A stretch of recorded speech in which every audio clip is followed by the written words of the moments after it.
Good morning, everyone. Welcome to our webinar on green innovation procurement. It is taking place in the context of the capacity building of the VALORADA project, and just a couple of words for that. VALORADA is a European project when we work on incentivizing regions and cities across Europe on picking up on new innovation practices and using the data they have to include them into new innovation schemes, including for procurement. We are organizing a series of capacity building webinars. They are taking place every spring and every autumn. The next one is taking place on the 6th of May, and it would be including the cities of Gabrovo and Hamburg, and it will be talking about digital governance and stakeholder engagement and the role of AI, Internet of Things, and big data. Don't hesitate to follow our next webinars, as well as materials from the past webinars are available on the VALORADA website. We will share the link with you later. Coming back to Green Innovation Procurement webinar, today we have three notable speakers. We have Pavel Kashkan, who is a public finance and strategic procurement advisor at Climate Kick. He's advising the cities up on the Net Zero Cities project. And just a reminder that the Net Zero Cities project is the biggest European initiative supporting cities for resilience. It supports over 100 cities in Europe and beyond. And Pavel is advising them on public finance and strategic procurement. He has more than 20 years of involvement in European projects, including auditing experience and training, and he's also a certified compliance officer and public procurement trainer. Annabelle Baquedano is a senior legal procurement consultant at Carvers. She has extensive research experience with the universities of Milan, Trento, Munich, and Münster, and she was a PhD candidate in administrative law in the University of Saragossa. Between 2019 and 2022, Annabelle was supporting innovation and procurement initiatives with Carvers, which is the leading European consultancy on innovation procurement. After that, she was with French company Sanofi, where in the pharmaceutical field she was orchestrating their implementation of the Spanish procurement strategy for clinical trials, and now she's back in Carvers under their Spanish entity as a senior procurement consultant. Last but certainly not least, we have Melissa Campagno, who is a senior consultant and project manager at GAC France. Melissa is a senior consultant with over 10 years of experience in European funded projects, and especially in those that support innovation-related policies for sustainable cities and regions. She was coordinating the Protect project, which was an initiative aimed to raise awareness of the use and benefits of public procurement, and specifically pre-commercial procurement for both public entities and private companies. Now Melissa is also involved in the PCP-WISE project, which is the follow-up of the Protect one, and it is pre-commercial procurement in the sector of water innovation.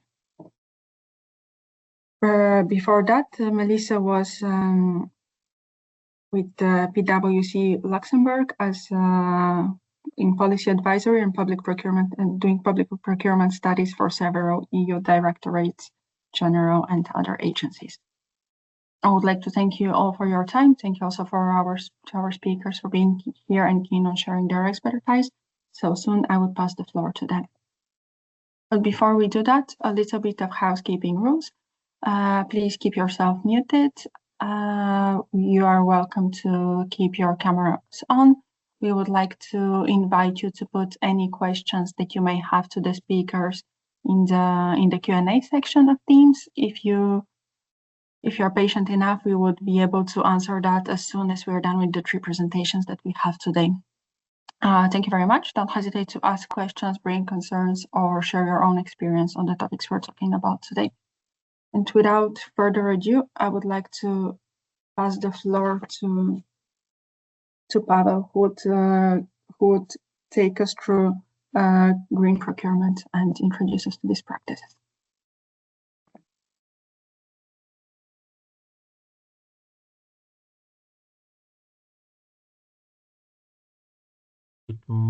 Good morning, everybody.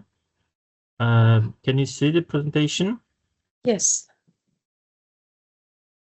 Oh, okay, great. Good morning, everybody. Steph can introduce me. My name is Pavel Kaczka. Many thanks for inviting me here. It's a great pleasure to me to introduce this topic, which is introduction to green procurement. Let me first tell just a little bit about the agenda. So we'll be talking about the difference between traditional public procurement and strategic public procurement in terms of green and innovation procurement. Then we'll move to how to procure in a green way. We'll be talking about barriers affecting wider uptakes. Yes, we have them, of course. We know about that, and green benefits of innovation, just a little bit to make the first step to the next presentation. So let's talk about first, let's talk about the differences between traditional public procurement and strategic public procurement, because this is quite important to explain the differences between this kind of mess, I would say, in our sometimes this kind of mess in our heads when it comes to procurement. What is green procurement? What is not? What is innovation? What is not innovation? So I really appreciate and like the European Commission approach, and to say that we should say that strategic public procurement is a kind of horizontal issues such as innovation, green public procurement, and social responsible public procurement. And today's topic will be about innovation procurement and green public procurement, and my role is to present this topic in green area, let's say. When it comes to the differences between sustainable public procurement, because many people use this word for public procurement or green public procurement, it's very, I would say, similar to green procurement, but it's a kind of United Nations definition which focus on reducing negative impacts on the environment. But here in green public procurement is more broader perspective, I would say. That's why it's nice to use this phrase as a strategic public procurement for the whole, I would say, area, which consists of these three pillars: GPP, so green public procurement, and social responsible public procurement, and innovation procurement, here IPP. There's no single legally binding definition of green public procurement in EU legislation. However, the European Commission provides a commonly accepted working definition and encourages its use as a key policy tool to support environmental objectives. So here on the slide you can see this is just process whereby public authorities seek to procure goods, services, and works, of course, with a reduced environmental impact through the life cycle compared to traditional way of procuring. And when it comes to legal basis in the EU procurement directives, we do not have explicitly defined green procurement. But directives, they provide a legal framework that enables to and encourages its use through award criteria, technical specification, and contract performance conditions. And we have I think quite a lot guidebooks, and at the end of my presentation I will put in a chat Commission guidance and tools when it comes to green public procurement. Each procurement should be green these days, and that's my main message from my side. Procurement is a tool, as you can see here on this slide, not the goal. On the right side, we have innovative procurement, and following speakers will be talking about it soon. On the left side, on the other hand, we have traditional procurement, which we can and we should make green every single time, regardless of whether we order goods, services, or works. Let me repeat that procurement is a tool, not a goal, so we can use the tool as many times as we can. And this is the, as I said, main message. So how to procure in a green way? There's a sometimes we can hear that and we have kind of mess as well in our thinking when it comes to procure green and procuring for green. Why? Because procure green means buying green products or services, like buying recycled paper, procuring electric vehicles, choosing cleaning services that use eco-friendly products. So it's focused on environmental performance of the goods or services themselves. But procuring for green, it's broader. It means using procurement as a strategic tool to support environmental or climate goals. It's about the purpose or outcome you're trying to achieve with the procurement process. And in this case, procurement or purchase, I would say, might not be a green product per se, but the end result supports green objectives. So how can we procure in a green way? How, what, and when? This slide shows 3 phases that we should put as much green stuff, green clauses, green consideration as we can. So preparation phase. Conduct needs assessment. So let's challenge the need for procurement. Can demand be reduced, reused, or shared? We need to choose sustainable alternatives early. We need to set clear environmental objectives. So let's link procurement to broader environmental goals like GSG reduction, GHG, greenhouse gases reduction, circular economy, or biodiversity. Let's engage the market early here, use early market engagement or prior information notices to explore sustainable options and signal green priorities.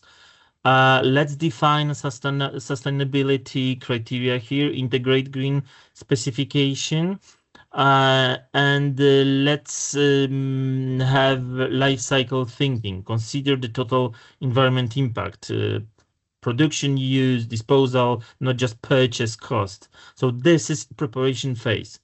Then we have a procurement procedure phase.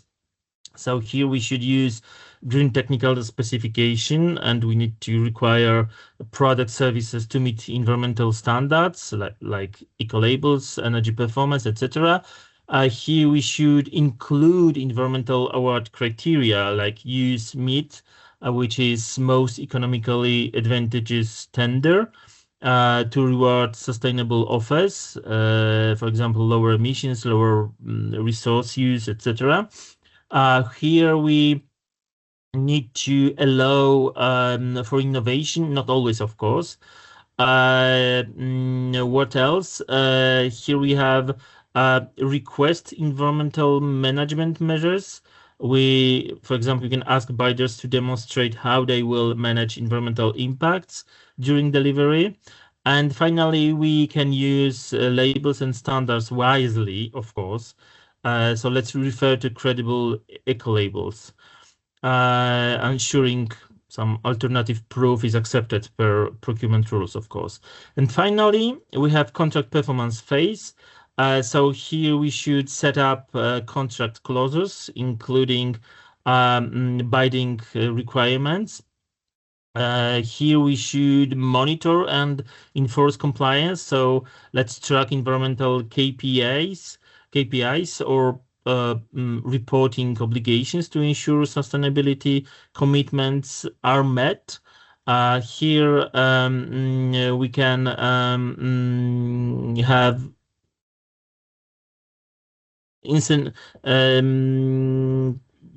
some encouragement performance, like we can here link bonuses or penalties to environmental outcomes like energy saving or emissions reductions, not always, of course.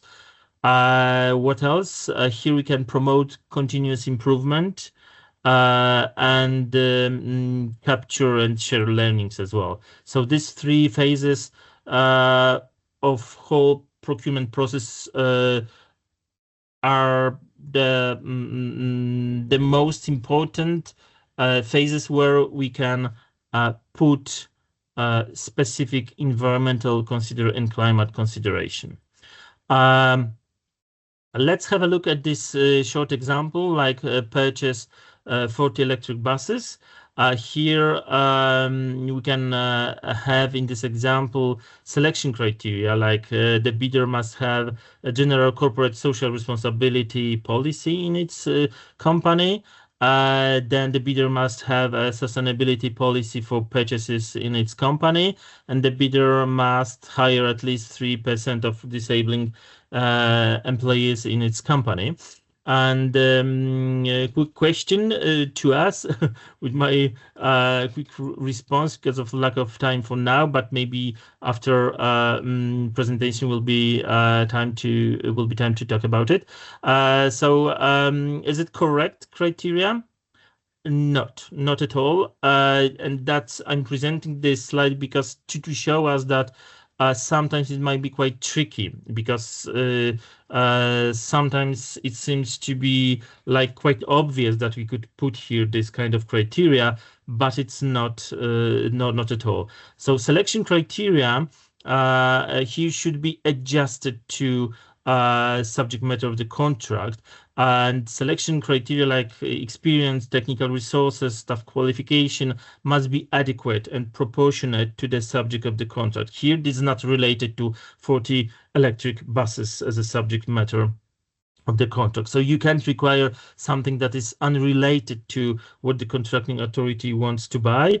And the connection does not have to be direct in the strict sense as in the case of bid evaluation criteria, but it should be justified by the need of performance of the specific contract.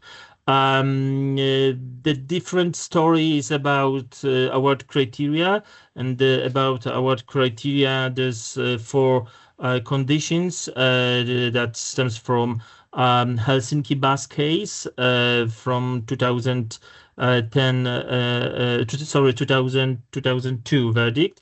But the main point is that the award criteria should be linked to the subject matter of the contract, but very directly, not like here, like selection criteria. And another example of the selection criteria here from transport sector, competencies of main construction contractor, for example.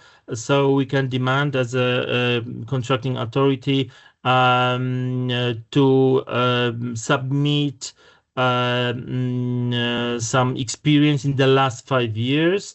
Let's say, for example, the purchasing and use of low environmental impact construction materials and verification of the performance, supply chain management, or the purchasing and use of construction materials with highly recycled and reused content and byproducts in road construction and maintenance, for example.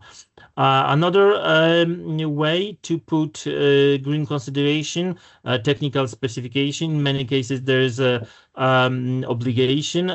Here, the example on the right corner, you can see Polish A1 highway and the road during the underpass on this presentation. And the example might be that the pointed can be awarded for drainage infrastructure like culverts or underpasses.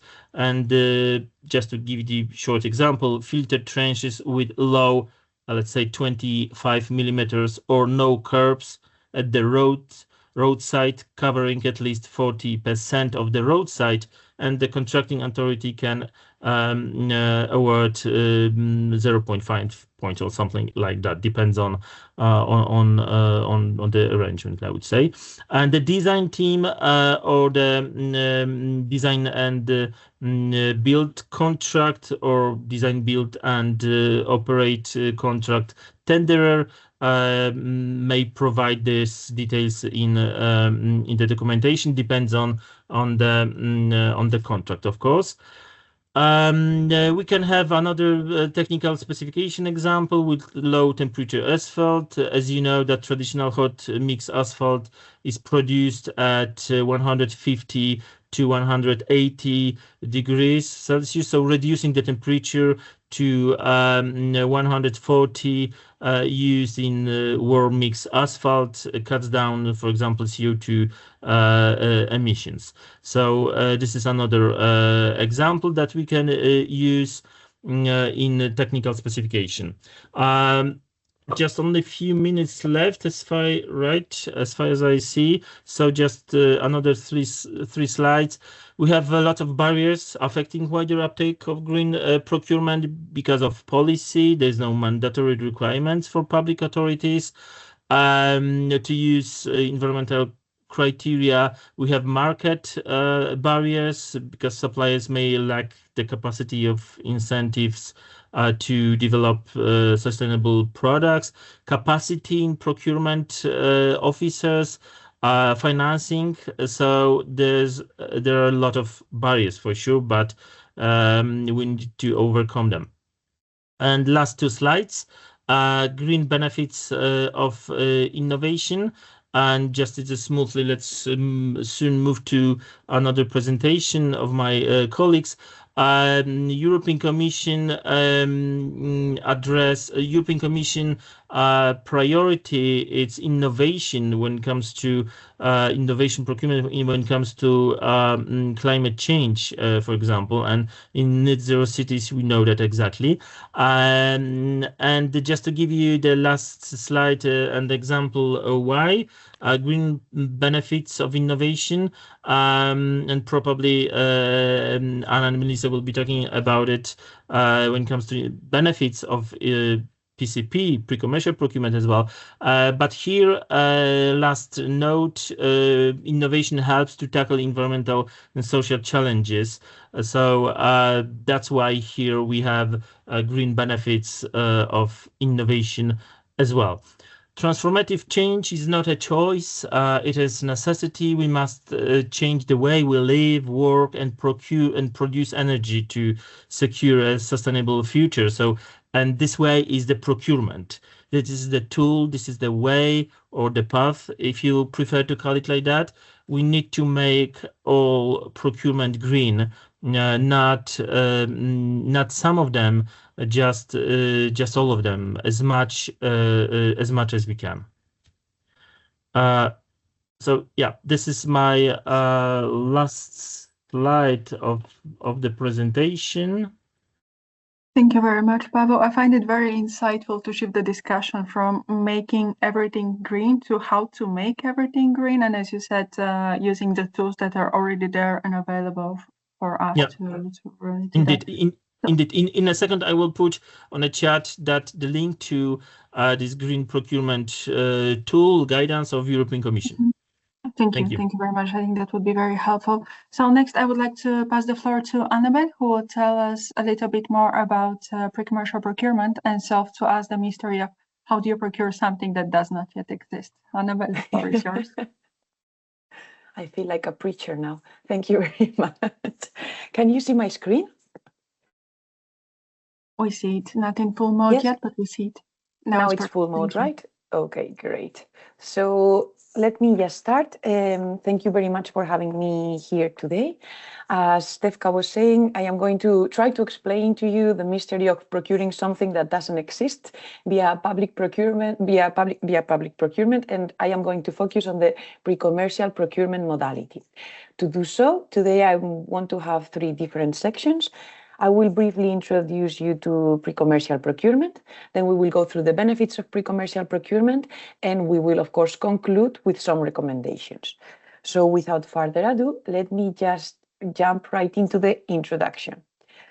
Pavel was already giving you some hints about public procurement, but just to start in the beginning. In public procurement, what happens is a public buyer has a particular need. Public buyer goes to the market, they buy something that addresses this need. In innovation procurement, public buyer has a need, but then when they go to the market, they realize that the market doesn't offer solutions yet to their need. So they need to develop the technology. How do we do that? We have 2 different modalities, pre-commercial procurement and public procurement of innovative solutions. And you can see here in this slide, these 2 modalities are linked to the technology readiness level of the technology that we want to purchase. Let me explain. Technology readiness level is a scale that helps to assess the degree of innovation of a technology, meaning the lower the technology readiness level, the lower the maturity of the technology and the higher the gap to the market. And conversely, if the technology readiness level is high, it means that the maturity of the technology is also high, and it is or in the market or really close to the market. Depending on this technology readiness level, a public buyer would choose the procurement modality. A pre-commercial procurement, you would have guessed, you use it when the technology readiness level is low. And in a competitive phased approach, you develop the technology and you increase the technology readiness level. Once you have a working prototype, PCP stops. And if you want to purchase commercial volumes, technology readiness level is high, you would launch a public procurement of innovative solutions. You would go to this approach.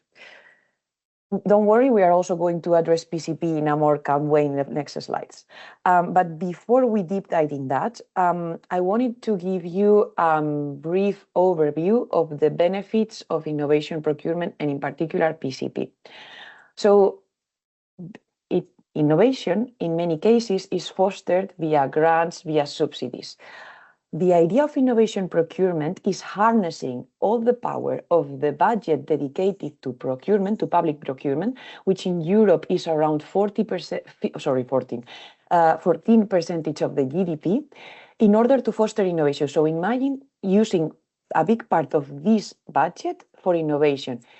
It's great for two main reasons. So it's a win-win situation for 2 main reasons. For the demand side, which is the public buyer, it means that they are using this budget that they already have in order to develop solutions completely tailored to their needs. And for the supply side, for the provider, it is also great for several reasons. First things first, they are receiving funds in order to develop a technology. Normally, they would pay for this just by themselves. But in this case, they are receiving public funds to develop a technology. Secondly, they know that there is an existing market interested in their solution. You probably already know the term the valley of death, which is this period of time between having this technology and making it to the market. Many amazing technologies don't make it to the market. In this case, with innovation procurement, this valley of death doesn't disappear, but the valley isn't that wide and that big. So we are really diminishing this risk. And one characteristic that we are going to see and that we highly recommend, it's that intellectual property rights of the technology that we are developing remain with the supply side, with the supplier. This means that they are also going to have the capability after the procurement procedure to keep commercializing and developing the solution, to keep improving the solution. So Now we have a general idea of what is innovation procurement. We have a general idea of the two main modalities to implement innovation procurement. We have a general idea of the main benefits of innovation procurement. How do we implement it? So we would do that to ensure success. Well, in life in general, you need plans to ensure success, right? Well, the same thing goes for innovation procurement. And plans have different steps. So that's why when you want to launch an innovation procurement, you should have a step-by-step procedure to ensure success of your innovation procurement. The AFIP methodology is AFIP is an initiative from the European Commission already from 2015. So as you can see, it has over 10 years experience. And one of the sections of the AFIP initiative is the AFIP methodology, which is a step-by-step procedure to launch innovation procurement. In this slide, you can see that we have two different images. In your right, you have the comprehensive image that encompasses all the different phases, meaning the preparatory steps, the award procedure, the contract execution, and the post-award evaluation. And on your left side, you see all the preparatory steps. These are the key steps to ensure that launching an innovation procurement procedure is successful. You would have a needs identification and assessment. So in this step, you would really ensure with the end users, so with the involvement of the end users, that the need that the public buyer has is indeed the correct need and it is correctly defined. Then you would have the state-of-the-art analysis, which encompasses the prior art analysis and intellectual property rights search, and the analysis of the standards landscape. This step is crucial to assess the technology readiness level of the solution that you want to purchase. Remember that I mentioned the technology readiness level and how it helps us to select the best procurement approach? Well, here is the key step to detect the technology readiness level. Once you have your needs completely identified and assessed, and you have a general idea of the technology readiness level, you would go to the market and cross-check your findings with the market via an open market consultation. Pavel already hinted at this, prior information notice. You would publish a prior information notice and you would inform the market of what you are preparing. This is great in two ways. For the public buyer, because the public buyer can really make sure that the technology that they are looking for is in the market, in the technology readiness level they think, and that there are no other existing solutions that can actually already solve their need. So this is really important. And for the supply side, for the providers, this is a really interesting opportunity to come in contact with the public buyer, tell the public buyer, make recommendations about the tender documents, if the technology readiness level is indeed right, etc. But they are also informed that an upcoming procurement procedure is coming up. They have plenty of time to prepare for it. So win-win situation. And last but not least, you will have your business case or value calculation, which basically is a tool to make sure that the decision to launch the procurement procedure makes sense from an economical and value perspective. I said before, please don't panic. We are going to see pre-commercial procurement in a little bit more calm way. Here is the moment. So as I was mentioning, once we know the technology ready, once we have an idea of the technology readiness level of the solution that we need to develop, and we realize that this technology readiness level is low, we would select a pre-commercial procurement. How does this work? In a PCP, you're purchasing R&D services, not products, not works, services. This is one of the main characteristics of PCP. And you are developing your technology in a competitive approach. How does this work in practice? So in practice, you would have, in phase one, several suppliers designing a solution. The best suppliers from phase one will be invited to develop a prototype in phase two. Now the technology readiness level, as you can see, it's a little bit higher. For phase three, only the best from phase two will be invited to actually test this prototype. When phase three finishes, we have a working prototype and technology readiness level is high. If we want to purchase commercial volumes of this solution, we need to launch another procurement procedure, which would be under the public procurement of innovative solutions that I was mentioning in the first slides. So as you can see, we have these clear characteristics of PCP. One additional characteristic is risk-benefit sharing under market conditions. This means that the provider will keep the intellectual property rights of the technology that they are developing. And in exchange, the public buyer will receive a license to use the results and the intellectual property rights until the point they were developed. Of course, since the public buyer is not getting the ownership of the intellectual property rights, they will pay a lower price. So as you can see, risk-benefit sharing. This is a really interesting characteristic of PCP because it really entices providers to participate. They know that even if they don't make it to phase 3, they will keep the intellectual property rights and they will keep developing the solution. If they make it to phase 3, after the PCP is over, they keep the intellectual property rights. Again, they can commercialize the solution, keep developing it, whatever they want to do. But the public buyer has the right to use the technology, has the right to use the intellectual property rights. Why are these characteristics so important? Because if all these characteristics are complied with, pre-commercial procurement falls outside the scope of the European public procurement directives. This is very interesting because when we are preparing the tender documents of a PCP, we have a little bit more leeway, which means, for example, that we can introduce clauses referring to the place of performance. So, for example, we can demand the provider that a part of the R&D, for example, 70%, is done in Europe. This is great because then we are fostering innovation in Europe by Europeans, by European companies. So, an interesting characteristic. The fact that PCP falls outside the scope of the European public procurement directives doesn't mean that we can do whatever we want. That's not the case. We are always bound by the general principles of the Treaty of the Functioning of the European Union. Quick reminder: transparency, equal treatment, non-discrimination, and proportionality. I think also Pavel hinted at proportionality. We are going to see that in the checklist, but this is a really key principle in general. Again, principles are nice. Principles are guiding stars, but they are a little bit too vague. So since 2007, we have a communication from the Commission explaining what is PCP and how to implement it and its characteristics. And also the Commission staff working document related to this communication. If all the characteristics, and especially we are very mindful about transparency, if all these characteristics are complied with, PCP does not fall under state aid. So now we have a clear picture of what is pre-commercial procurement. What are its benefits? Well, I already did a little bit of a spoiler, but in general lines, we can say that it is a win-win-win situation, not just win-win. Win-win-win, why? Because we have the public buyer is benefited because they are having a solution perfectly tailored to their needs. The fact that in a PCP we have always several suppliers working in parallel means that we are going to avoid in the future the risk of technology vendor locking, meaning that there is only one supplier that can actually develop that technology. So you are linked to that supplier and you will pay the price they want. That will not be the case with a PCP because you always have several suppliers working in parallel, trying to come up with the best solution to your need.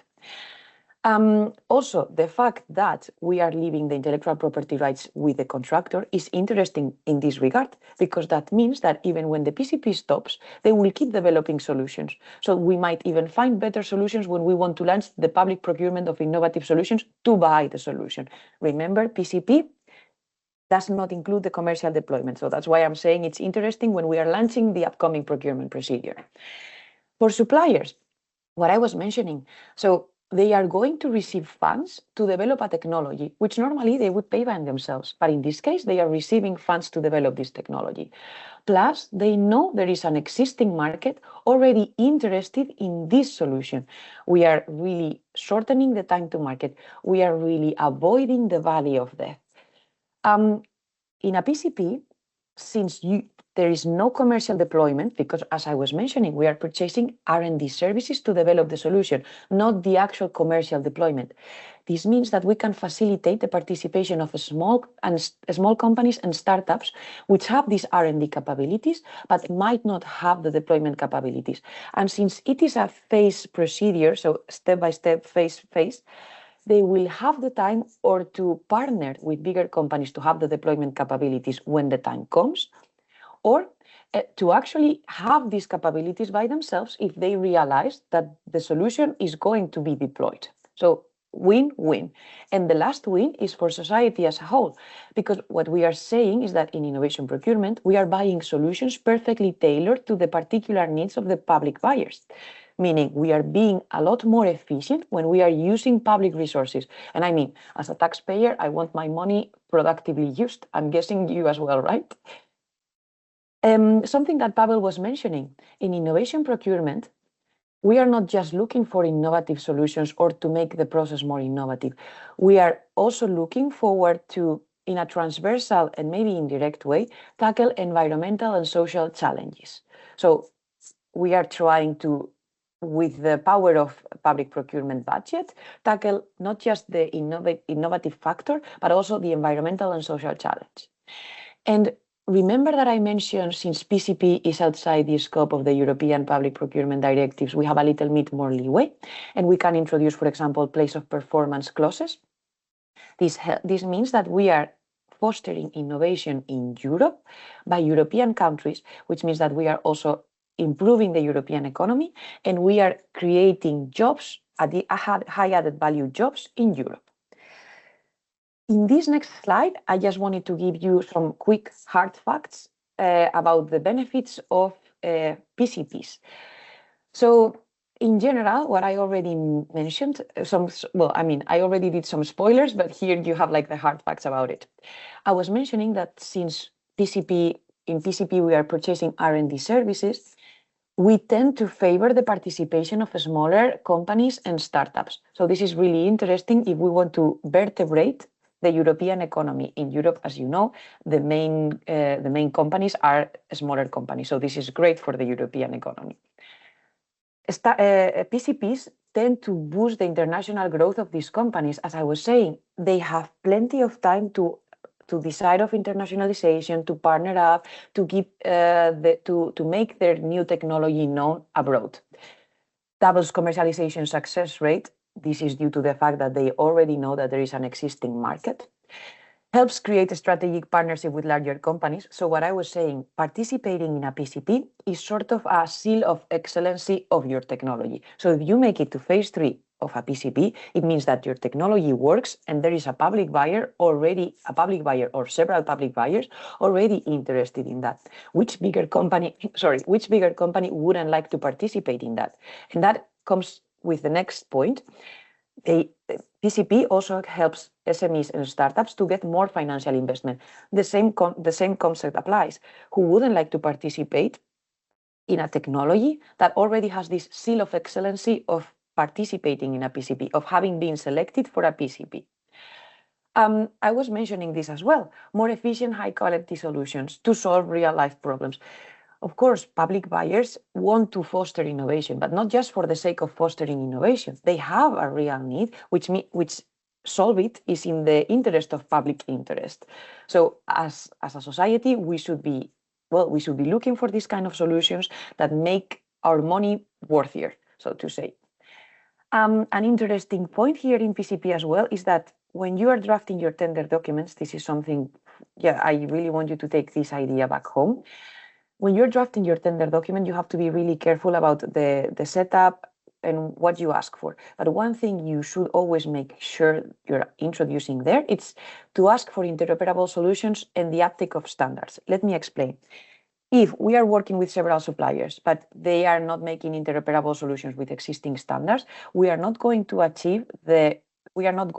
diminish the risk of technology vendor locking. If we are working on a PCP, sometimes there might not be standards already existing. If there are not standards existing, we should ask for participants in the PCP to engage in the standardization. The idea here is that having standards and having interoperable solutions make it easier in the future to keep developing this technology and make this technology work with other technologies, helping to diminish the risk of technology vendor locking and making the technology more efficient and obviously cheaper. So an interesting point. And last but definitely not least, PCP reinforces European strategic autonomy and resilience.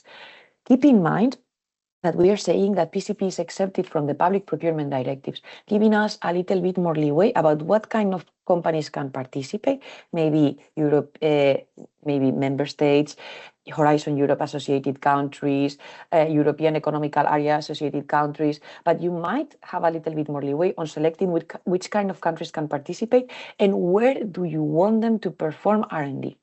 This means that all in all, you are going to foster European economy, as I was mentioning. You are going to ensure that you have high added value jobs here in Europe, but also that the supply chain is going to be short and that strategic innovation is done in Europe. Really interesting points in this time and age. And now, really just to conclude, some recommendations and highlights, and then I will give the floor to Melissa. You have already seen in my presentation, in Pavel's presentation, that the European legal framework already provides flexibility and several tools for innovation procurement and for green procurement. The key here is to understand these tools and to understand when and how to use them. But we do have the tools. Again, innovation procurement has a multifold strategic role. What I was saying about the win-win-win situation. So it is beneficial for public buyers, it is beneficial for providers, and it is beneficial for the society as a whole. And we have seen that in hard facts that PCP has a lot of benefits for the European economy as a whole. There are many complementary factors between PCP and PPI. Unfortunately, it's not the scope of today's presentation, but in general, a PCP would be followed by a PPI. It allows everybody to participate, but we are already ready because of the PCP. The key here is to, as I was saying before, in life you need to have a plan. Plans come with step-by-step procedures. I would suggest to use the AFIP because, well, it has already 10 years of experience. And here you know that you have the preparatory steps, needs assessment, state-of-the-art analysis, open market consultation, and value calculations, just to ensure that you are really well prepared to launch your innovation procurement, whereas it is a pre-commercial procurement or a public procurement of innovative solution. And this is all on my side. I am going to leave the floor to Melissa. Of course, if you have questions, more than happy to answer them. And I think I will be seeing you all and talking to you in the checklist, which will be in the interactive session afterwards. Melissa, floor is yours. If I can stop sharing, which I can now. Sorry for that. Thank you so much, Annabelle. So also, I would just like to introduce once again Melissa, who would be able to show us a real example, so to speak, of pre-commercial procurement or implementation of what Annabelle was just telling us about in the example of PCP-wise. Melissa, the floor is yours. Thank you so much, Stefka, and thank you so much for Pavel and Annabelle for their great presentation. I believe by now you have a very good overview of what green public procurement is, what innovation procurement is, and specifically pre-commercial procurement. So I'm going to try now to walk you through how to get involved in the pre-commercial procurement using the insights from two real-life Horizon Europe projects. On the one hand, the Protect CSA project and the PCP-wise project that is currently ongoing, just to make it a bit more concrete for you and to talk to you a bit about preparatory action to pre-commercial procurement, because Annabelle gave us a really good overview about how it works and the connection between PCP and the PPI later on to commercialize the volume of the solution. But I would like now to take a step back and tell you a little bit how to prepare the ground for a successful pre-commercial procurement. So these are not just acronyms. There are a lot of acronyms, but they are actually really hands-on and field-tested approaches that can really reshape how you innovate through public procurement. So I'm going to use the lessons learned from the Protect CSA project, which was a preparatory action to another PCP project, the PCP-wise project, and I'm going to share some practical insights on the engagement path in the PCP approach using these two projects. So why engaging a PCP? Annabelle has already, I think, well covered that. As you can see, as she explained, for public buyers, it's really a powerful tool, a powerful lever. You get to influence innovation at the early stages. You shape the roadmap so it actually meets your local and operational needs, and you join forces sometimes when you decide to do it jointly with EU peers in order to reduce the duplication of possible solutions developed across Europe, and you share the risks. So you get more for your money, more value for money, and you buy in a smarter way. For the innovators, as a reminder, PCP offers a unique funding route. You get paid to co-develop solution, you work directly with the future customers and you get real-time feedback from the field. So this dramatically increases your chances of building solution that actually get adopted in the future. So it's not just about buying innovation, it's about co-creating it in a way. In this slide, you see that it's not just a tender. It's important to stress the point that PCP is not just another tender. It's a strategic instrument. It helps you to test multiple competing approaches before scaling and reduces the risk of locking in the solution top early, like Annabelle explained very, very well earlier. So about the PCP journey that we had between Protect and PCP-wise, you can see on the screen the red circle. This is where we're focusing the discussion today. So Protect, that lasted from June 2022 and June 2025, and PCP-wise, which is ongoing now and started in January 2025, and that will last until the very end of 2027. So this journey started with a CSA, so a coordination and support action funded by Horizon Europe. It was meant to bring together public buyers to assess their needs and to get everyone aligned around a common challenge. So this is really during Protect when we defined the challenge that we wanted to tackle in the future PCP and to understand what was missing in the market. And next, after that, the PCP phase comes, so PCP-wise, where we fund the actual R&D of the companies through a competitive process, pushing the innovation up to technology readiness level 8. And finally, this is for later and not really the purpose of this presentation, but Annabelle explained it. After the PCP, you can have a next phase, which is the public procurement of innovative solution, where the results can be adopted, scaled, and even replicated in other regions. So you may think of the CSA as you are planting the seeds during the CSA, then you are nurturing the solution during the PCP, and then you're harvesting the solution in the post-PCP phase, if I may say. Now, zooming on PCP, this is just to show you the link again of Protect and PCP-wise. So this what was the goal of the call that we responded to in Protect, so to prepare for the PCP, to create end-user services based on Earth observation. This is the purpose of the topic and the subject of our project Protect and PCP-wise. We're dealing with climate change adaptation and mitigation, and we're using Earth observation data. So in Protect, we prepared, we created a critical mass of procurers, we described the common needs of the public buyers in order to reduce the fragmentation of the public sector demand. We also increased the awareness around the relevant standards that should be used when you are dealing with Earth observation data, and you have to also think about the Global Earth Observation Data Principles, which is an initiative that is really pushed by the European Commission and important to take on when you are dealing with Earth observation data. And we also explored how to leverage additional investment in Earth observation research and development. And this also to increase the exchange of good practices in terms of procurement in order to build the knowledge and the capacity of the public procurers in Europe. Now in PCP-wise, we are actually responding to these common needs and this common challenge, and we are refining the state-of-the-art performance of the market in order to find the right consortia of companies who are going to be able to develop the prototype, the technology that will be addressing the needs of the public buyers group. So moving to the next slide, just to zoom in a little bit more on Protect. So the Protect CSA was all about laying the foundation. We say that. It brought together buyers from multiple domains. Like we started looking at 5 very wide application domains, including marine environments, urban communities, agriculture, civil protection and security.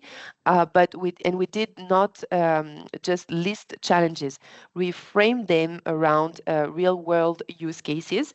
In Protect, sorry, we identified the very first number that we identify of use cases was 22. So it was quite a lot.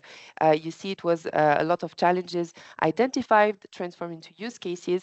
So 22 to be exact, but we had to be selective for the future PCP because we cannot just take on with us 22 use cases and decide to address 22 use cases. We had to refine, to be selective, and so we came up with 5 challenges, use cases that we then reconciled into one overarching challenge that unites them all, and it is around the topic of water. So this is what we did during Protect. Now moving from Protect to PCP-wise, you can see here again on the slide the 5 application domains that we focused on. The 5 challenges were then refined into 3 big common challenges. One is about floods, another about fires, and the third one was about resilient infrastructure. All these 3 challenges were reconciled into one overarching challenge, the water challenge. That was the purpose of the application of PCP-wise, in which we are tackling now this water challenge that has been refined into several use cases that I'm going to present you in the next slide, I believe. If I can, yes, okay. So here are the use cases that we have now in PCP-wise and that we are focusing on in the context of PCP-wise. So the overarching challenge is quite ambitious, how we can better manage our soil, water, vegetation, atmosphere system. This is just not about technology, it's about building resilience. Remember, climate resilience. The 5 use cases we're tackling span various regions, as you can see on the slide, and various risk types, but they are all related back to this common environmental challenge of water management system. It's about preventing extreme events like floods, like fires, and it's about improving water distribution in ways that are intelligent, predictive, but sustainable. So you see with the red stars, the leaders of the 5 use cases that we have in PCP-wise, and with the green stars, you can see those other partners where they are located in Europe. Now, again, zooming on PCP-wise and what we are actually looking for in PCP-wise, well, we are looking for a solution that is able to provide several functionalities. So we are not really thinking about the technicalities of the solution, what kind of technologies it will use, whether it is AI, 5G, any other digital technology. We are thinking about what kind of functionality the solution can deliver. And here we have listed 5. So we are thinking about urban and rural flooding forecasting, wildfire detection and risk monitoring, infrastructure stress monitoring, multi-hazard early warning systems, and planning tools for soil and water management. So this is the left side of the slide. Now, if you look at the right side of the slide, you can see the type of companies, the type of skills, and the type of expertise and competencies that we are interested in seeing in the future consortia of companies that we expect to bid for the upcoming call for tender. So we imagine that, of course, it can be a mix of SMEs, hopefully lots of SMEs, but also startups. We need a company who is quite able to manage all these partners. So probably the main contractor should be a large SME in the field of civil engineering and management in order to be able to upscale the ambitions of the consortia. We need hydrologist experts.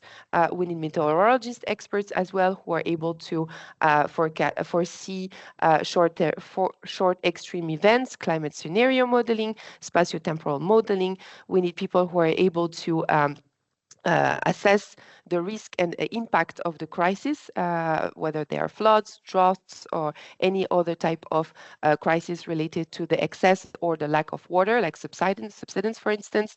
We need also an expertise in remote sensing, value-adding skills, so services dedicated to different sectors, applicable to different sectors, company working already with sensors, drones, but also satellites, who are capturing different kinds of data using environmental observation.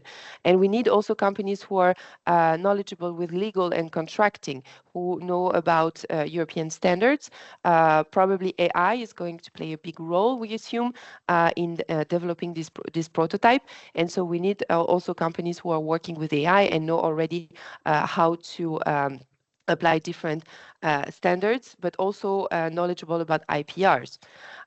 So that's about more or less the multidisciplinary type of skills that we need to have in PCP-wise. But generally speaking, in PCP, when you have a large scope for the topic that you are tackling, such as water innovations like PCP-wise, you really need to be very clear on the type of experience, expertise, and skills that you expect to see in a consortium. Moving on the next slide, just I think I'm reaching almost the end of my presentation. So actually now we are at the step where we started the project in January. So we are already almost 5 months in the project.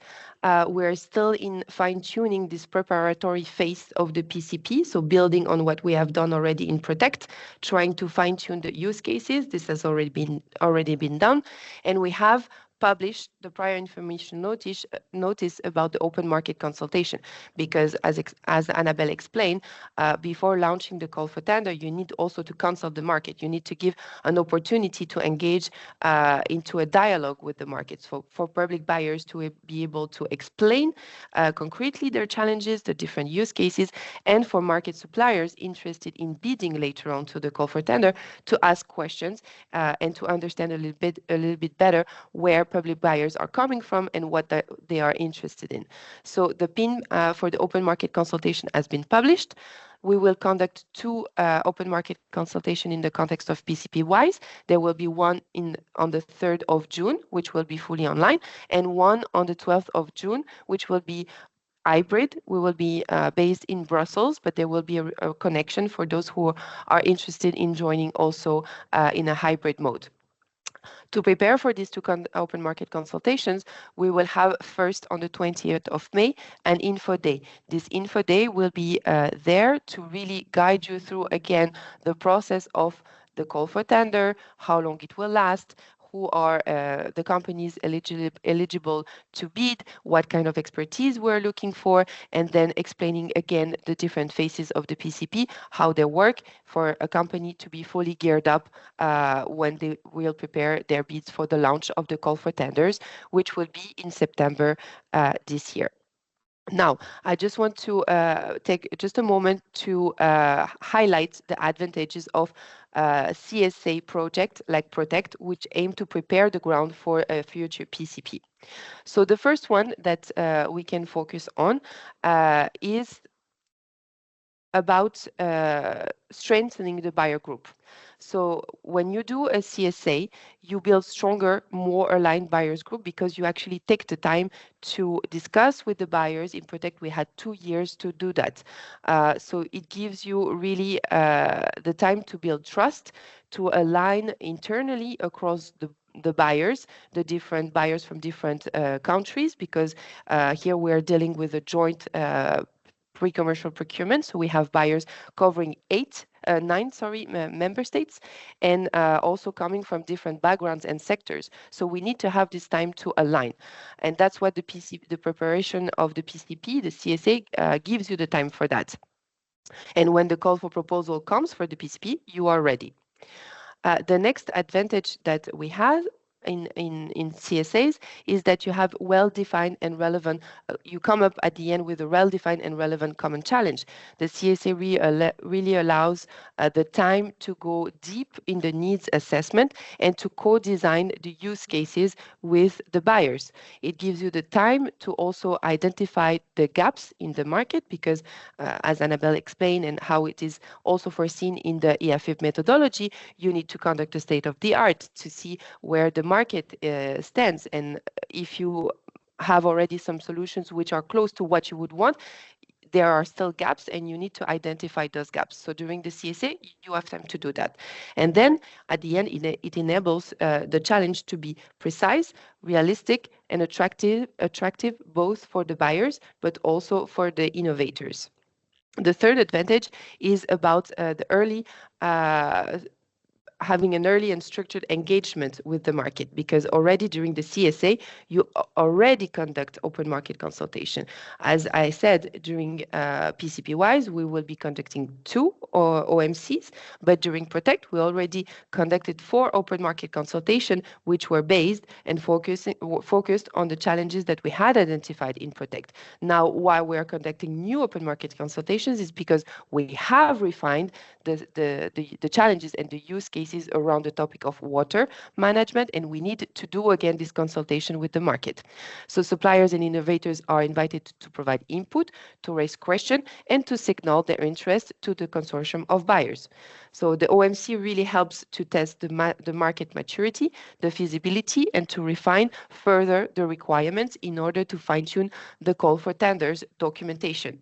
So as a result, you have a better prepared market and a more attractive tender phase later on. The fourth one is the legal and the procurement readiness. The CSA helps the buyer to review the national legal constraint. This is also a work that we did quite extensively during the Protect project.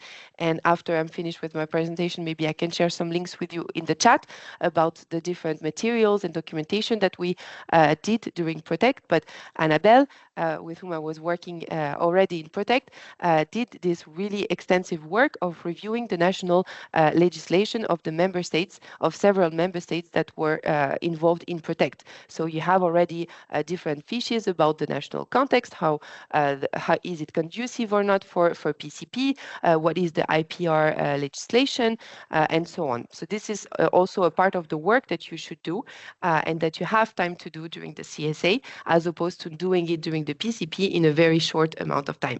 You have time also to align the procurement strategy in order to draft and test the preliminary tender documentation. So all in all, the buyers avoid rushing into procurement without clarity when they do a CSA, and they have really more time to come up with a legally sound and streamlined PCP procurement. The fifth one, I think it's not almost the last one, is the higher quality of the future PCP proposal, because the CSA really helps to generate a pre-identified buyer group, as I said, but you also have a stakeholder engagement history. So it means that during the CSA, you reach out not only to the group of buyers with whom you're going to be working in the PCP, you also reach out, of course, to the market, because you consult the market, you do the state of the art, you engage with the open market consultation, but you do also a wider type of awareness. In order for what? In order to involve future public buyers that may be interested later on to replicate and to adopt the solution that is going to be developed during the PCP. So all this brings you higher chances of proposal approval and funding from the Horizon Europe.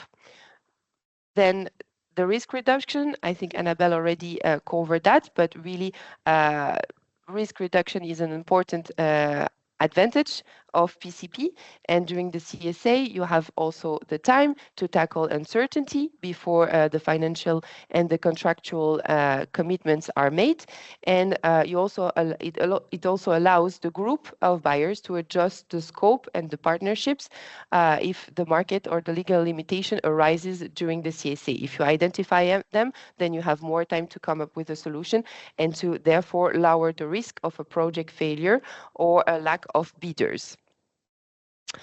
And then I think that's my last one. The last advantages that I personally see in conducting a CSA before PCP is that you have time to bring followers and replicators. I mentioned it before, but CSA can also allow you to engage all these other ecosystems partners that are important also to spread noise about PCP, to ensure that the word is spread to a wider pool of suppliers so that you get more bidders to your call for tenders, but also for future replicators, so other type of contracting authorities, whether they are from local, regional, or national level, that may be interested to adopt a solution in the future, but not ready yet to engage in the PCP. So we see them as followers and potential replicators. So you help build a community of practice that can later on be a lever for the uptake of their solution and bring a wider adoption and stronger exploitation of the solution. And that's also what we did in Protect. We already built a strong community of more than 120 public buyers, not involved in the future PCP, but as followers and future replicators. And in PCP-wise, we started the project already with this strong community of public buyers with whom we can already reconnect. We reconnected as soon as the project started. So by contrast, a PCP project without a CSA may struggle to align buyers quickly because you are under time pressure. You have much less time to gather all the public buyers, do the need identification, formulation of the challenge. You risk launching the tenders without fully understanding the challenge and the legal readiness. You may also face a low supplier engagement, as I said, because you don't have enough time to raise awareness to the market, and therefore you receive very few bids due to the unclear challenge or the unclear scope and the rushed market engagement. And often there's a lack of strategic maturity in the end to deliver a scalable and adopted innovation. So to conclude, what makes a PCP succeed is, of course, to ideally do a CSA if it's possible before, so you can do it on your own if you wish, but now more and more we see, especially in the Horizon Europe, that the Commission funds this type of coordination and support action aimed at preparing the ground and laying the foundation. And so you have clear and shared common challenge definition. It's also about the legal and the procedural readiness, so the procurement expertise, as Annabelle explained, the early and transparent market dialogue, early engage with the suppliers, letting them know about your clear timeline of when the PCP will start, when the call for tender will start, when the preparatory activities will take place, OMCs, info days, and so on, and also to have a strong buyer commitment and internal alignment in order to also have realistic research and development timelines and budget. So, well, for buyers, how to get involved? Well, if you identify as a buyer a potential CSA already funded, that's ideal through Horizon Europe, for instance. So you can join a CSA or a PCP consortia as a partner or as a follower. You need to also express interest early. So whenever you see a chance for a stakeholder engagement event or activity, do not hesitate to join and to get yourself acquainted with this kind of opportunities, because this may be the opportunity that you're actually looking for or that your organization is actually looking for. And use result post PCP even if not in the consortium. So as Annabelle said, there may be a PPI after all or for a PCP. So even if you're not in the PCP project, you can still get a chance to be in a consortium for the future PPI or the follow-up procurement. For suppliers, well, on the market side, well, you need to be also start now integrating this concept of PCP and this type of opportunities that may be beneficial for you. So you need to monitor the PCP opportunities on TED or on European project funded website. And participate in the market consultation. We won't say it enough. Market consultations are really for suppliers the unique opportunity to engage and to open a dialogue with the suppliers, with the buyers, of the PCP project. So it's really an opportunity to prepare for an agile development and to have this iterative process later on. But if you want to start small, just follow already the development of other PCP projects like PCP-wise by becoming a follower and possibly later on a replicator. That's the end of my presentation. I hope I was not too long.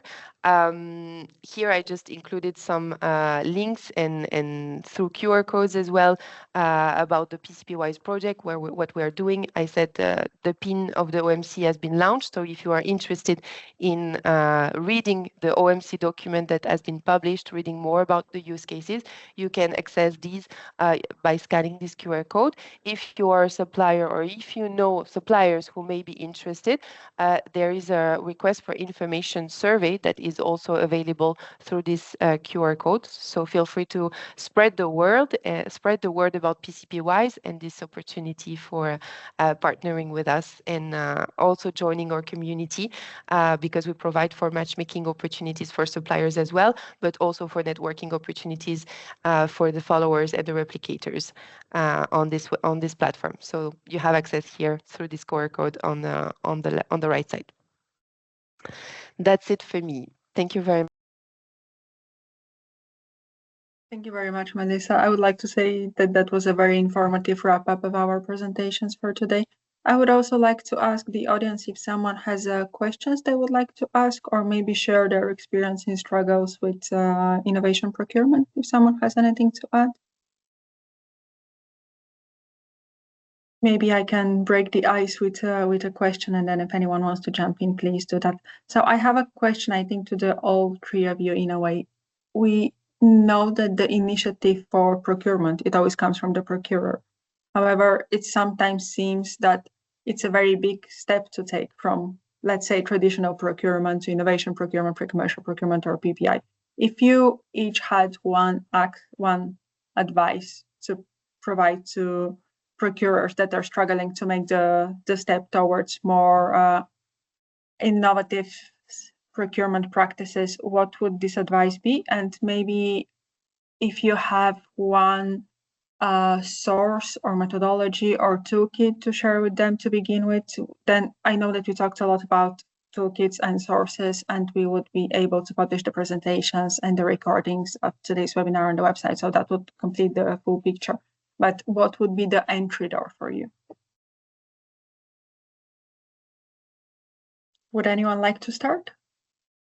I can just jump right in because I was mentioning the AFIP methodology all throughout the presentation. No, but for me, one thing that I would recommend is if you don't have experience in innovation procurement, do something that Melissa mentioned in her presentation. Join as an observer. Learn from what other public buyers are already doing, see what you can do, because the idea here is not just jump to the pool if you don't know how to swim. I mean, let's learn how to swim, let's then use some floating device, and then let's jump into the pool. And once we feel comfortable, well, we take the floating device. That's the idea. So if you find out about a PCP, a CSA support, if you find out about a CSA support action, I would start joining there as an observer. And then I would actually join the PCP, probably as an observer as well, to learn what they are doing. And then maybe you can participate in the public procurement of innovative solution once you have already a lot of information. Next time, when you feel more comfortable, you can participate in the CSA as an observer, and then in the PCP as an actual public buyer, and then you will go to the PPI as a normal buyer. That would be ideal. And then again, when you feel really comfortable, you start in the CSA, PCP, and PPI. Another thing that I would highly recommend, have a plan. What I was saying, have a plan, always have a plan. Plan A, plan B, plan C, but plan A would be to have a step-by-step methodology. So really, before jumping into innovation procurement, think if it, first things first, there are many public buyers now that they are doing innovation for procurement to buy pencils. No, that's not the case. Let's really think if we need innovation procurement. Maybe not. Maybe we can have innovative clauses in a normal traditional procurement, green clauses in a traditional procurement. That is also possible, but let's think about it. How do we think about it? Step-by-step approach. Let's really identify our need. Then let's assess the technology readiness level of our need. So let's do a proper market analysis. And then let's cross-check this with the market. Super important, because sometimes public buyers, this can happen. You think you are the expert, but then you go to the market and you realize, oh my God, I was missing so much information. The market always have a lot of information because the providers are really the experts. They know what the technology, they know what they are dealing with. And they are going to come up to you with a lot of innovative ideas, with a lot of really good recommendations. So yeah, that would be my recommendation. Just don't jump into the pool if you don't know how to swim, just step by step. First learning to swim, floating device, jumping into the pool. That was it. What I can add from my side, thanks for that. And I think you mentioned some important thing when it comes to the willingness to be part of innovation or to go into innovation, because I had, because I, as you know, I'm working with net zero cities, and some of them they are not very interested in innovation procurement because they think that there's a lot to do, and there's a lot of much space to do with just green procurement through traditional procurement. So it depends what do you want to achieve and what direction, etc. So my recommendation is, apart from this toolkits guidance that, for example, I put on a chart, when it comes to green procurement from European Commission website, is as we have already said, and what Anna said, just to discuss with each other. So I think peer-to-peer, for example, learning is very important. Just from my, let's say, perspective, cities can learn each other, and that's the point. So let's discuss and let's talk about the topic. Thanks. And on my side, I think I mean, my colleagues already said it all. I mean, about I like the analogy that Annabelle gave about don't jump in the swim if you don't know how to swim, but use device and tools that you have available. About device and tools, I see that well, Stefka and Annabelle have already shared the links. Well, during Protect, we did develop quite a toolkit of resources, of awareness raising materials and capacity building tools that are available to anyone interested in PCP, in Earth observation, climate adaptation. It covers different thematic, but I'm sure that you can find something that is of interest to you. There are videos, there are PowerPoint presentation, there are country fact sheets, policy briefs, really very, very varied type of materials that you can find there. So this is just one of many examples of what one just CSA project has done, but I'm sure that other CSAs have also developed a similar type of knowledge resources. So yeah, just dig in, take the time. If it's really a topic that is of interest to you and you are not ready to jump right in, just do your homework, do some research, go on Cordis, find the project, the PCP project that are in the thematic that you are interested in, and go on their website and find this type of resources that may be available already, and a good start for you to get familiar with the topics. Thank you, everyone. So I don't know if someone has grown any bolder in asking questions. Otherwise, I would like to pass again the floor to Pavel and Inabel, who will guide us through a very practical checklist on what should be there when we talk about procurement. So maybe I can just jump right into it, right? So the idea of this, really quick, because I think we are a bit on time, it's just to give you a proper checklist of what to do and what not to do. Really clear. I am going to make you be bored about this, but I will always say this: have a plan, step-by-step approach. I always recommend the AFIP because it has over 10 years experience, and it's really pretty simple and straightforward. Have the 5 preparatory steps, and try to ensure that you are following all these steps so that you really make sure that you first need to launch an innovation procurement, because there might be a solution existing on the market. And second, make sure which kind of approach you need if you really need to launch innovation procurement. So pre-commercial procurement or public procurement of innovative solutions. Then again, as you have different steps, make sure that you are following the different steps. Involve the end user. This is super important because in many cases, public buyers have the purchasing department completely separated from the department that is actually going to use the solution. You need to involve this department. You need to have a multidisciplinary team that participates in all the preparatory steps. So you would need to involve them to define and to assess your need, to narrow down this need. Then you will need to involve them to perform the state-of-the-art analysis. You probably need some expert help from outside because, of course, you are analyzing the intellectual property rights, you are analyzing standards, but in any case, involve the end user. Once you have these steps, You have to cross-check with the market. Always launch an open market consultation. It is not mandatory according to the European Public Procurement Directives, meaning you can go through a public procurement of innovative solutions or a PCP or pre-commercial procurement without launching an open market consultation. Would I do that? No, I wouldn't do that. I would never do that because you are going to get a lot of feedback from the market. Feedback that can actually help you to fine-tune your tender documents, even the time frames that you have in mind, the budget allocation, how many partners will you need for each of the phases. Open market consultation is a crucial step. In order to prepare for this, always publish a prior information notice. This is a voluntary notice. You don't need to publish it. Again, would I launch an innovation procurement with an open market consultation? No.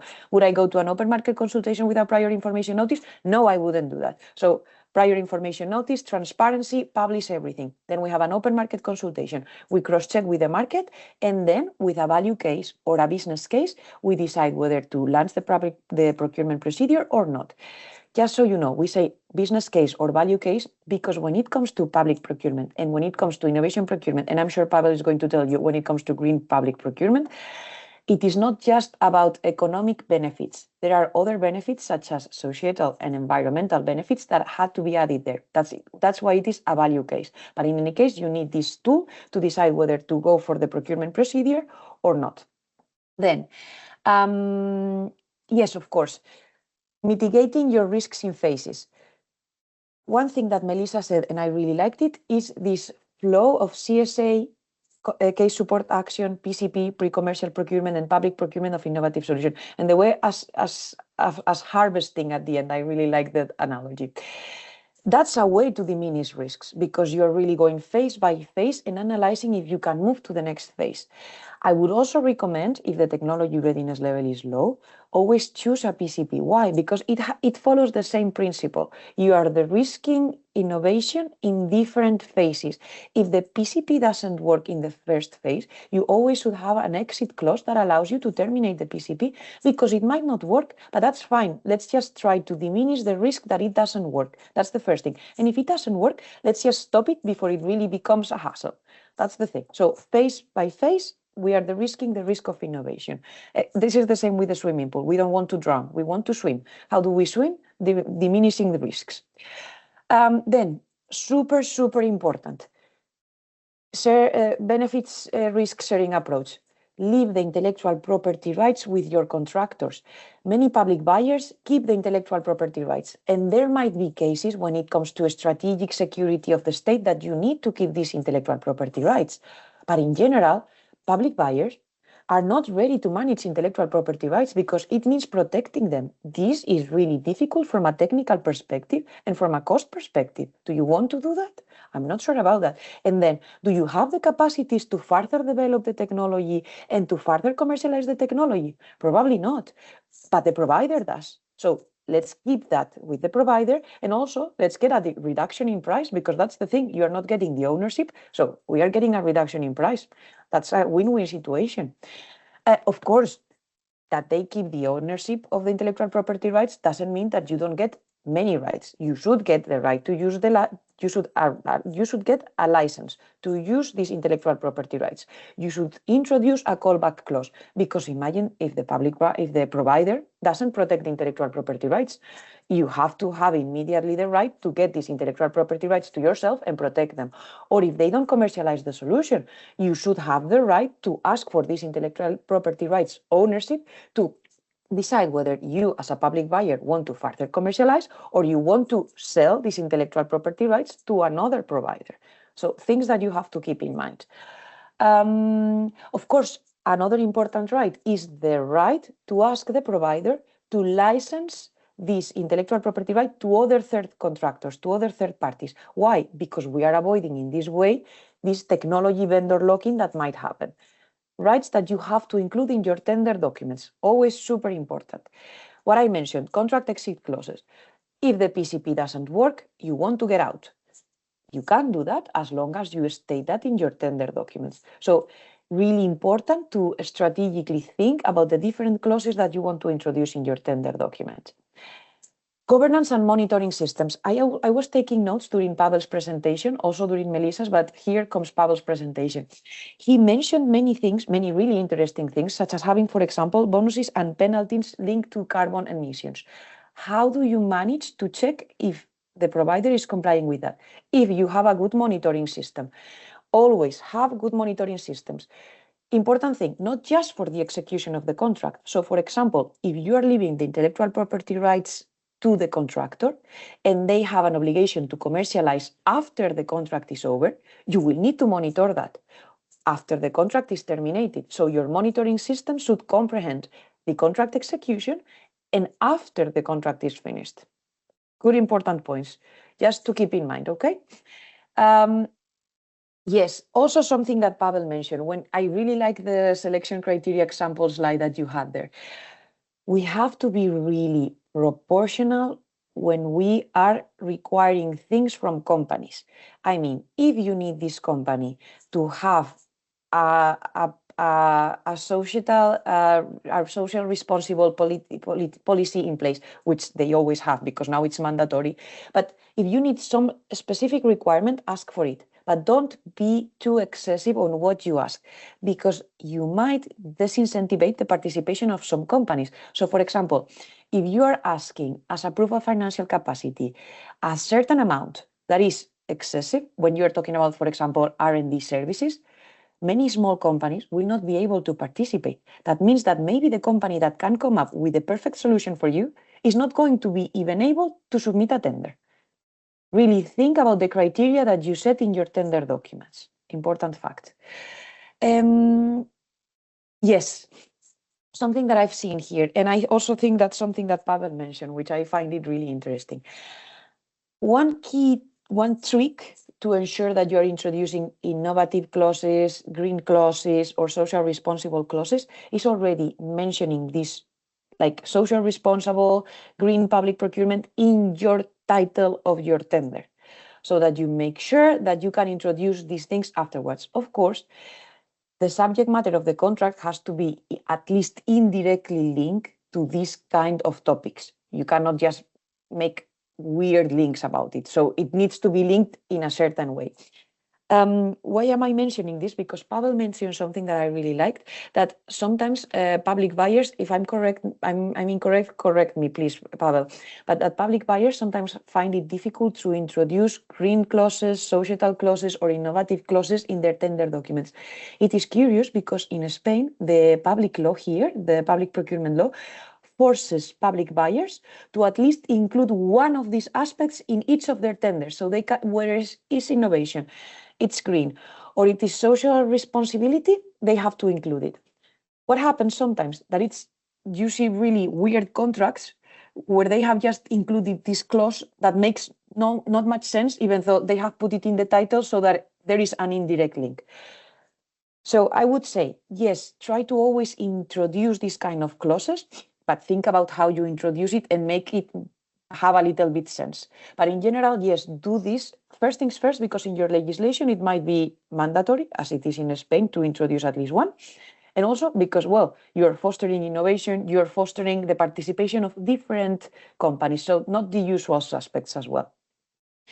And I think that's all for the do's. I have the don'ts. I will be really quick because these are basically the opposite to what I was saying.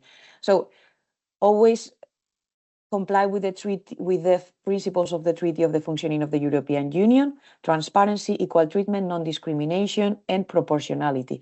We were mentioning transparency. Always publish a prior information notice if you can, before going to the open market consultation. Always be transparent about the information that you have gathered yourself and after the open market consultation. You might need to anonymize it, but always be transparent about it.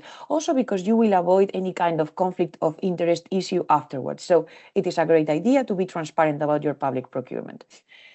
Be proportional. Well, what we were saying about the requirements, if you are too strict, you are too demanding with your requirements, you might hinder the participation of companies that might be interesting for you. Lack of proper preparation.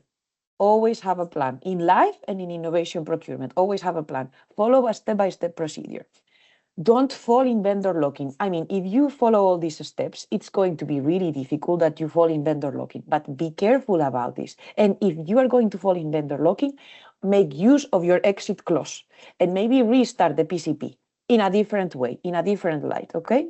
Think about that. Do not fall into state aid prohibitions, but how do you avoid this? Following the principles of the Treaty of the Functioning of the European Union. Be transparent about your public procurement of innovative solutions, be transparent about your PCP. The key importance of transparency. And of course, to include innovation, green, societal clauses, and do not forget about monitoring clauses and about monitoring systems. You need to have this in place. And that's all on my side. Sorry, I hope I wasn't too long. Pavel, floor's yours. Yeah, thank you, Anna. Interesting do's and don'ts. Do we have time? How much time do we have? Because I'm just wondering, should I go through all these points, checklist, or just pick some of them? I would invite you to be brief, but then it's up to you to see what is Okay. important, and you have to take the time for what is important. Okay, thank you. So just you can see all these 7 points that I pick up here as a do's and don'ts. Of course, they are not all of that I have, let's say, in my mind and what we should have in our minds when it comes to green procurement. But let me just maybe pick up from the 7 dots, just 3 and 1 dots, which is the most, I would say, important and crucial. One of them include that actually Anna's question about contract performance clauses.